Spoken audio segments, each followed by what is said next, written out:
nature the only healer, wisdom in eating. In this scientific era of ours, where every person is expected to adopt a scientific temper of mind and do actions after a thorough analysis of it, the pity is that most mankind is eating unwisely.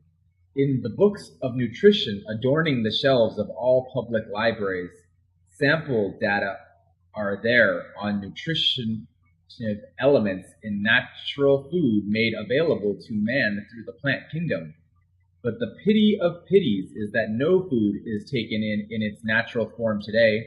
Stale foods and junk foods are shoved in. Foods are refined, processed, and tampered with. And to add to the misery of man, the vitamins, minerals, salts, enzymes, etc. are not available to man in their natural form, but these come to him through the shelves of chemist shops in a synthetic form. I am not for a moment admitting that what is told in the books dealing with science of nutrition is fully correct. The scientists aver that food is the source of energy behind the working of man's body. They have produced calorie tables which enjoin man that he should take on a specific quantity of food each day. This aspect of science in nutrition is a travesty of facts, and there is so much of disease the world over simply because everyone happens to be calorie-minded. Around AD 1900, there was practically no science of nutrition as is known today, but the fact was that in those days all food was available to mankind in the form produced by Mother Nature. There was far less disease in those days. Today, the picture is totally different, though we have accumulated a lot of knowledge through books and the science of nutrition. Unless and until man happens to be wise in eating and he cannot maintain his health, he cannot improve his standard further. As for patients at present having certain disability in their body organization, they cannot regain their health unless they happen to be wise in eating. Everyone wants to feel energetic in life at all times, hence each one must know how this can be assured all through life. What makes the living organism work through its different systems, work as ideally as possible? What makes the different eliminatory organs in man carry on their activities faultlessly day after day?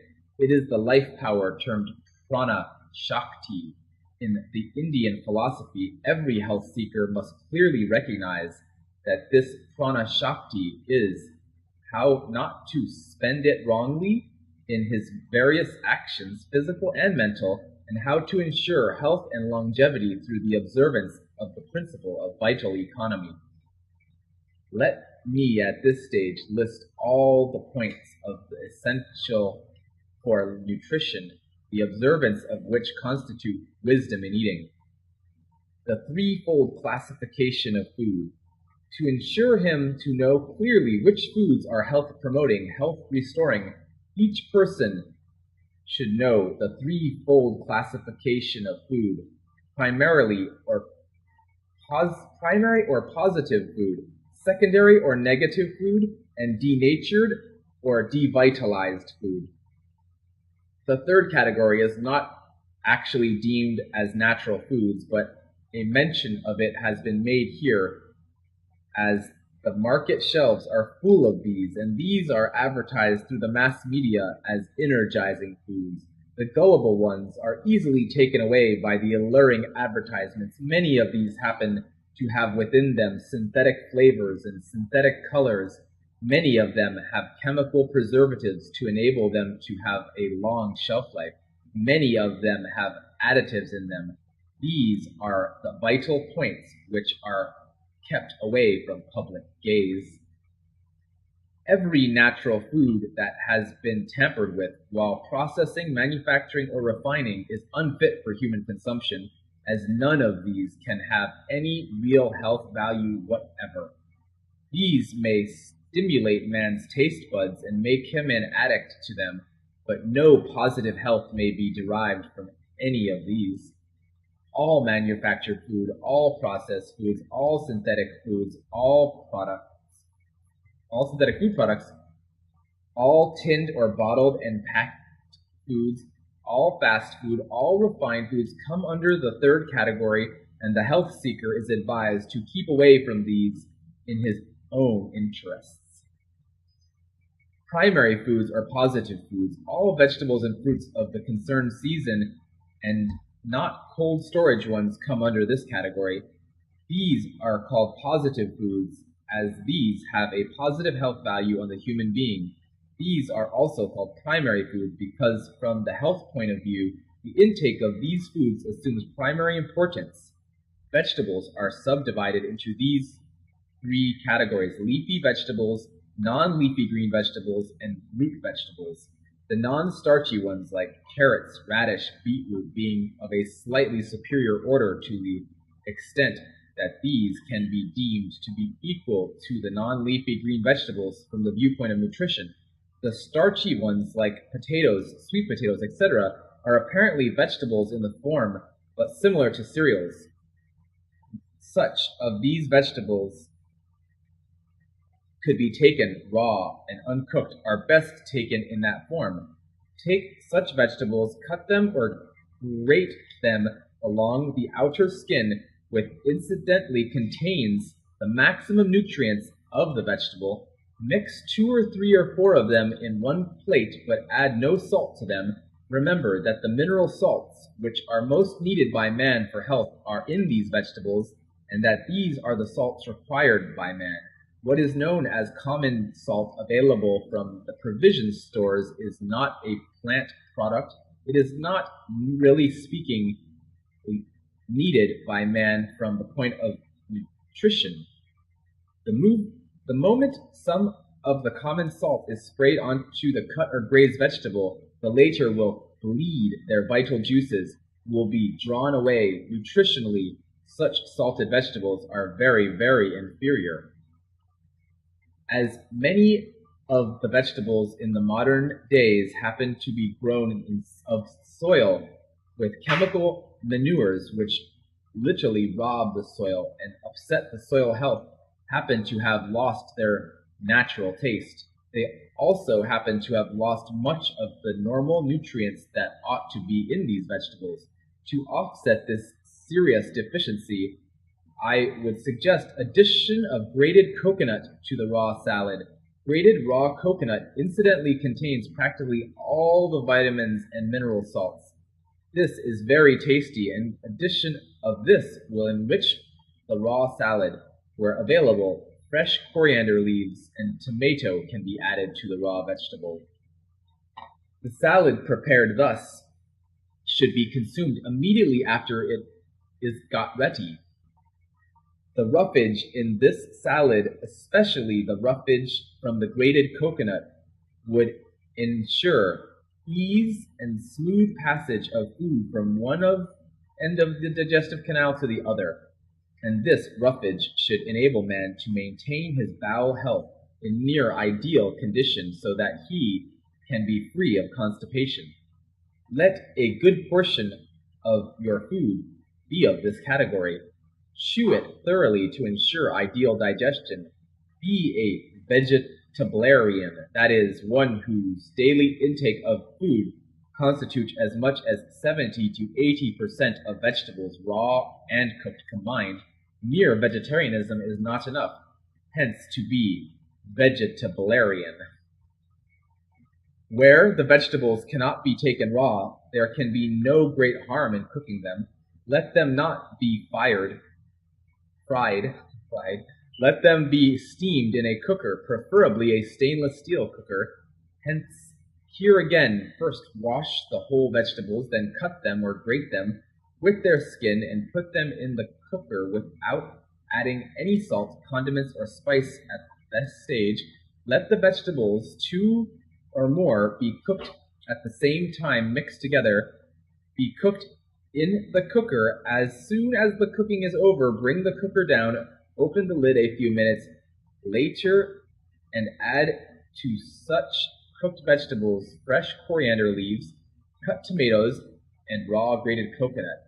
Add a little to the extent needed, and some spice, preferably the less irritant type, to the extent needed. No frying is needed here. No need to add any pulses to the cooked vegetable, as grated coconut contains the requisite proteins of the complete variety. No ghee either need be added at the end, as grated coconut is there. Such conservatively cooked vegetables should be consumed as quickly as possible after cooking. The moment the cooking process is over, the cooked stuff starts undergoing nutritional changes.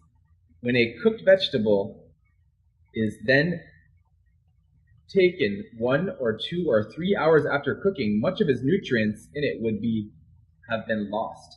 Hence, taking cooked food immediately after cooking as early as possible is recommended.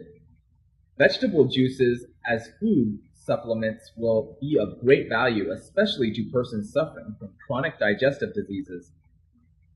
Though the first of which I am going to mention is not actually vegetable juice, it is actually the best among the lot and hence requires mentioning at the top. This is the tender coconut water, which reaches the consumer straight from the producer, that is, the coconut tree, in the same form, untampered in any way. Where available, the tender coconut water is to be taken once early in the morning and the other late in the afternoon. Any raw vegetable of the season from which juices cannot be extracted easily can be used as such, especially the leafy vegetables. Do not add any salt or any other seasoning. The raw vegetable juices are to be sipped slowly and not gulped down the throat. No salt or sugar is to be added to them. These vegetable juices contain very many essential nutrients, and being in liquid form are easily assimilated in the human body. Notable among these are the raw juices as ash gourd, plantain pith, curry leaves, known in Hindi as kari pata, and the jurava grass. Quite some people have to live at places where no fresh green vegetable is available for months on end. The leafy vegetables of the season available locally may be had in fair good quality, 8 to 10 kilos. 1 to 3 leafy vegetables can be mixed together, and these should be dried in shade, and that the greenness of the leaves, known as chlorophyll, may not be lost. Within 1 to 3 days' time, the leafy vegetables get dried, hence get them together, powder them, bottle them, and use them when required. Such herbal powder can be of great help. When we take a small quantity of it, mix it into water, and drink, or alternatively, we can add this herbal powder to the wheat flour atta made from chapati, which would nutritionally be better than the ordinary one. Ideally speaking, fruits ought to be better than vegetables from this point of view of nutrition, but the methods adopted in modern days by fruit growers and fruit sellers make the fruits more or less valueless. Most fruits are ripened overnight through chemicals just within a few hours. It is, in a fact, fairly well known that many of the chemicals are carcinogens, that is, capable of producing cancer. Again, many of the fruits are produced far, far away.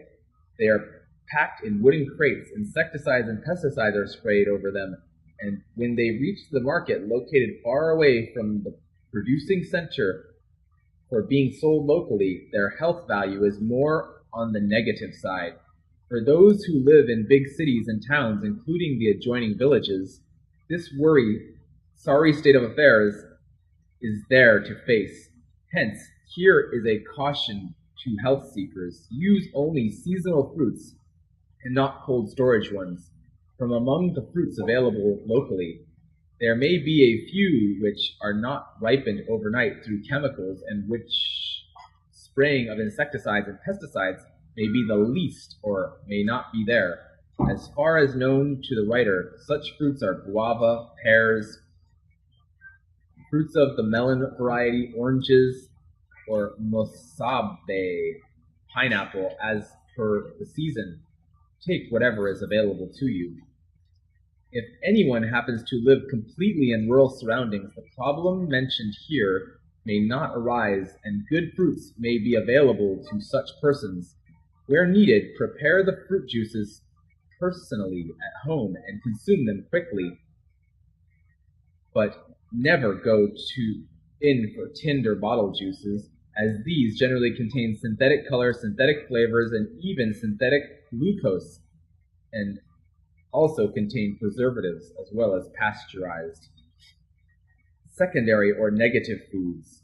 These are called secondary foods as they are not as essential to man's health as primary foods. These are grains, all cereals like rice, wheat, millets, maize, bahara, etc., pulses, and grams, and milk products. Even milk is secondary to man, as it is only be primary from the young ones of the cow or of the buffalo. These foods predominate either in starch and or protein and or fat. These cannot be digested as easily as primary foods, and these contain, comparatively speaking, far less vitamins, minerals, enzymes, etc. There is one great danger in regard to these foods. Practically none of them is available to the consumer in its natural form. Rice, none of them are available to the consumer in natural form. Rice is polished, the bran of wheat is removed in milling, the outer covering of pulses and grams are removed, and even milk is available to consumers hours after milking in pasteurized form. In the form these foods are available to men and women in the modern days, these foods are far from ideal. Ideally speaking, hand-pounded rice, hand-ground wheat flour pulses, with their outer coverings intact, and fresh milk given by the cow buffalo within 2 to 3 hours of milking are the ideal ones. Even where such ideal foods are available, there are of secondary variety, but where they are not available, even in this form, their use can impair health.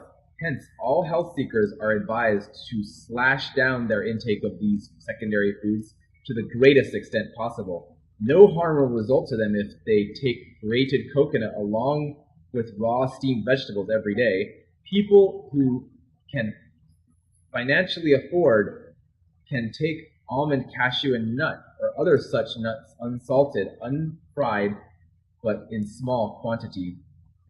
Here too, avoid the use of oil, ghee, etc.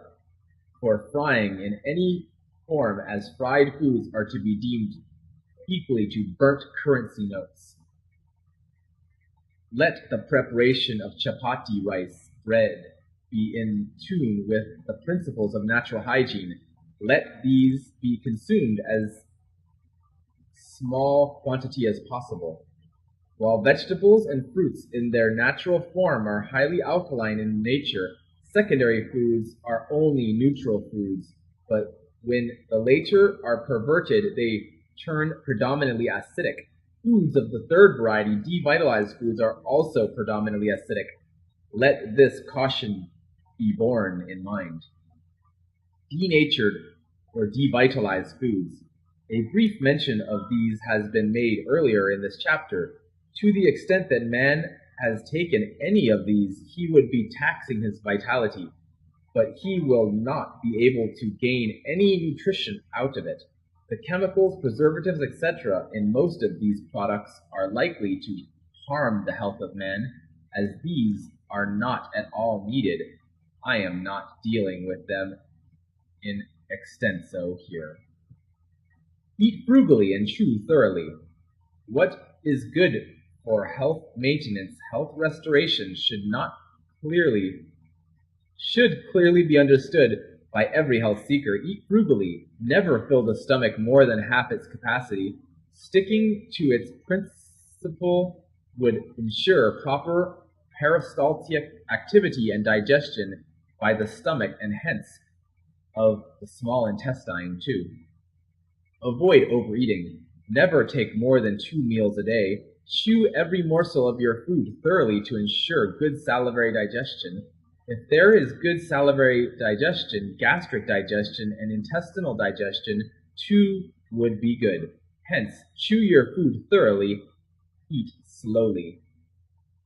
On the one hand, the food eaten by a person should be digested and assimilated by his organism. On the other hand, he has to ensure that enough biological rest is given to his digestive organs every day. To ensure this, the ideal thing is to take in 1-2 meals a day, this somewhere around midday, and the second fairly early at night before 8, as work and digestion go ill together. The day meal ought to be fairly light so that the outward work to be done by the individual, mental and physical, does not disturb the digestive process.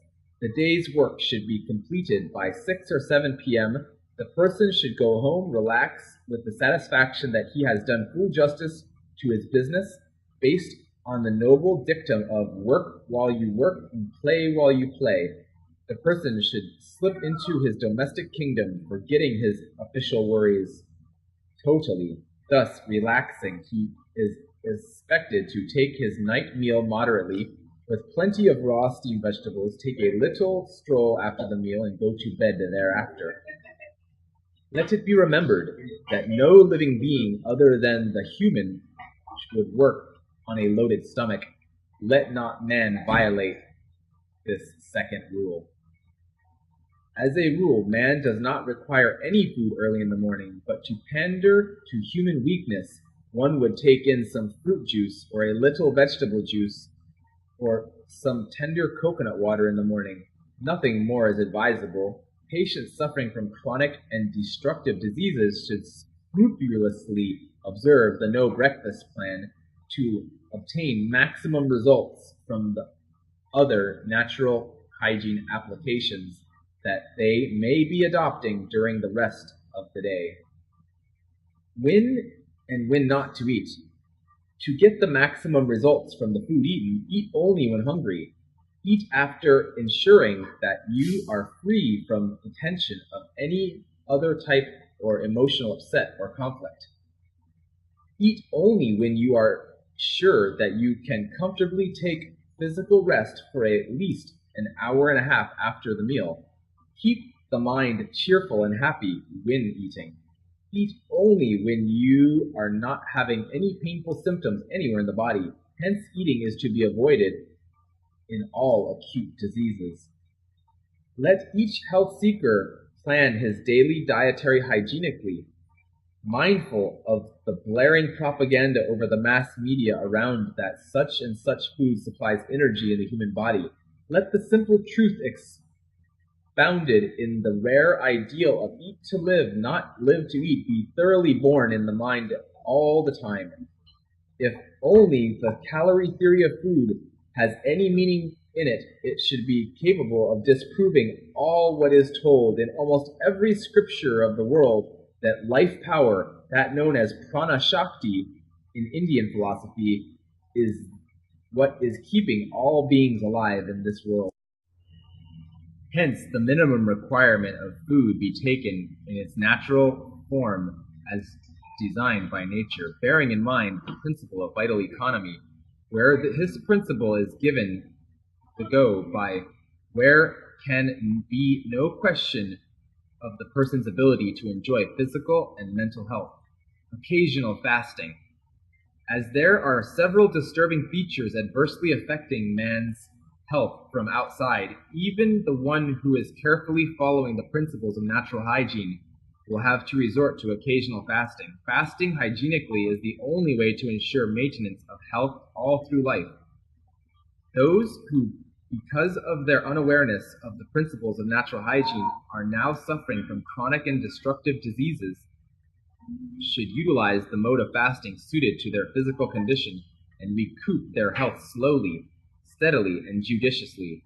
While the rest of the world is asserting that the term food is synonymous with the term nutrition, we in natural hygiene point out that nutrition is the capacity of the living body to extract nutrients from food, and that in order to improve the organism's capacity to derive nutrition from food, everyone should keep up the structural integrity of all his organs and functionally efficiency of all systems in proper tone, especially the tone of the digestive organs in the body, and let it be fully realized that sensible fasting off and on is the one sure way to keep the digestive system in tone.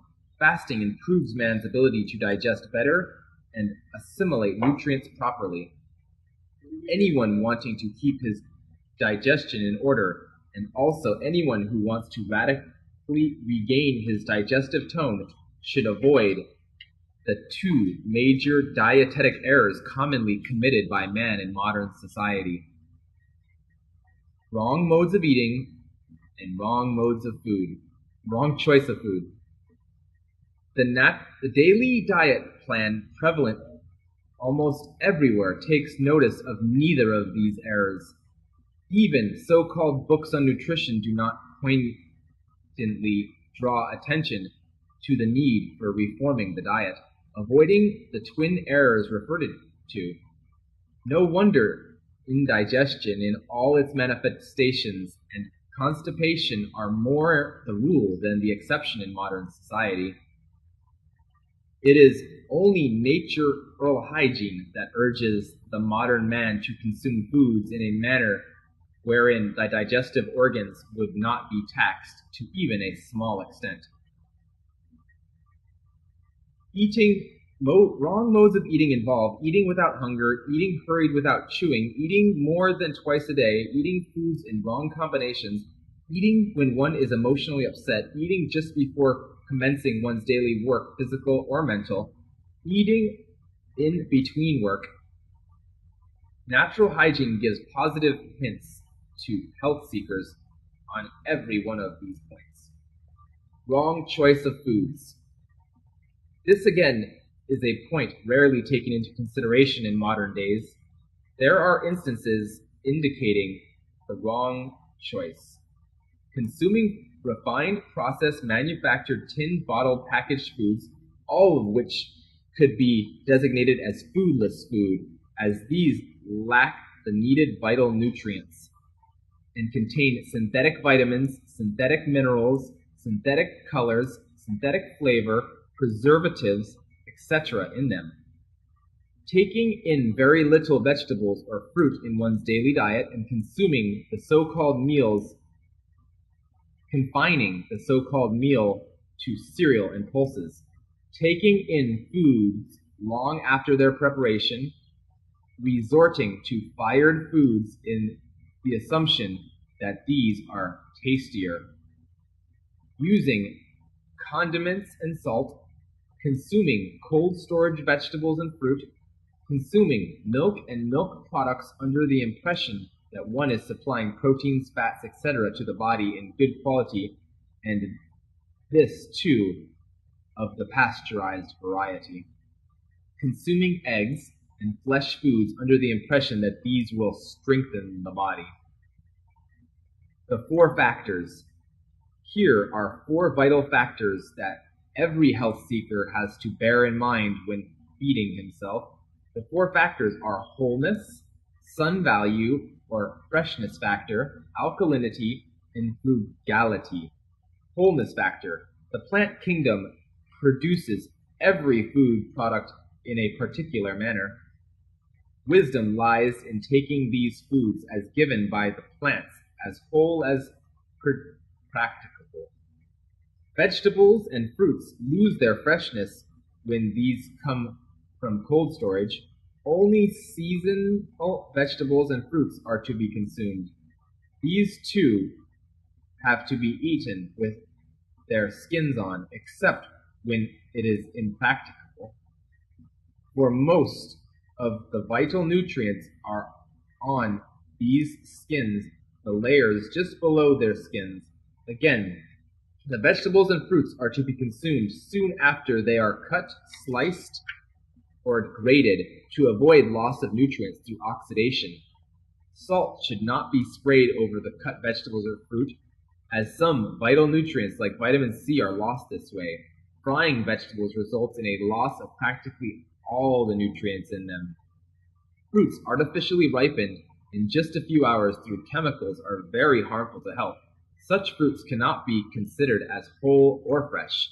As for cereals and pulses, the minimum cooking that is needed to make them edible could, of course, be permitted, but such cooked foods have to be consumed within an hour of cooking. As for milk, where it is available fresh, drawn from the udder from the cow, hygienically cared for, could form part of a man's natural food, and even this should not be taken within an hour of taking one's night meal, or just an hour or so earlier than taking the morning meal. Ideally speaking, such milk is to be consumed alone, as it is only when the stomach is empty that it can secrete the enzyme known as renin that is very much needed to digest the milk. Curds prepared out of fresh raw milk may be consumed in moderation, but not after they have become sour in taste. To add sugar to curd in order to sweeten it, would disturb the digestion of the food in the stomach. While fresh clarified ghee may be used, ghee applied profoundly to foods would hinder gastric digestion. And we've frozen up a little bit. The sun value, or the freshness factor, so long as the vegetable fruit is on the plant, its vital contact with its nourisher, the sun, is there. From the moment it is plucked out of the plant, it starts losing its freshness. The longer the time lag, the more loss the taste and nutrients of the vegetable fruits. Even cereals and pulses in their uncooked form can keep their freshness only for a limited period. Thereafter, the pulses start giving undesirable tastes and odor. Let every natural food be taken as fresh as could be possible to ensure that the eater gets sun value from the food. The alkalinity factor. Here is a list of foods indicating whether they are predominantly alkaline, predominantly acidic, or neutral. Based on this list, let food be taken raw or conservatively cooked as may be needed, bearing in mind all the points discussed earlier. Predominantly alkaline foods in descending order. Leafy vegetables. The thinner the leaf, the more alkaline it is. Best.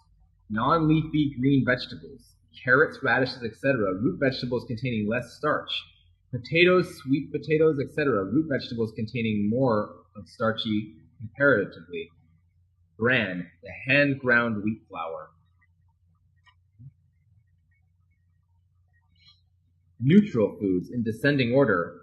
Fresh hand-ground wheat flour from bran, fresh hand-pounded rice, fresh flattened rice, whole pulses with husk, dry fruits, fresh milk of healthy animals, and the curd made therefrom, pure honey in very small quantity. Predominantly acidic food. Fresh jaggery from palm, fresh jaggery from cane, wheat flour without bran, fresh pure oil or clarified ghee, honey in more quantity, machine pounded rice, stale curd and buttermilk, dehusked pulses, pasteurized milk, eggs, flesh, fish, fowl, chicken, white sugar, confectionery and sweets, cake, bakery products, hydrogenated oils. Bad. That was acid forming. The frugality factor, not being misled by the conventional talks in the modern society. Let every health seeker remember that the consumption of foods has to be as frugal as may be needed. Let it be remembered that good digestion is possible when this factor is fully borne in mind while taking one's daily food. By sticking to this principle, one will be practicing the principle of vital economy and the principle of nonviolence in his life, enabling him to live long and live healthy and live purposefully. Almost all books on modern nutrition contain balanced food charts directing man to consume day after day specified quantities of food. The high-calorie foods included in the chart tables belong to the refined quality.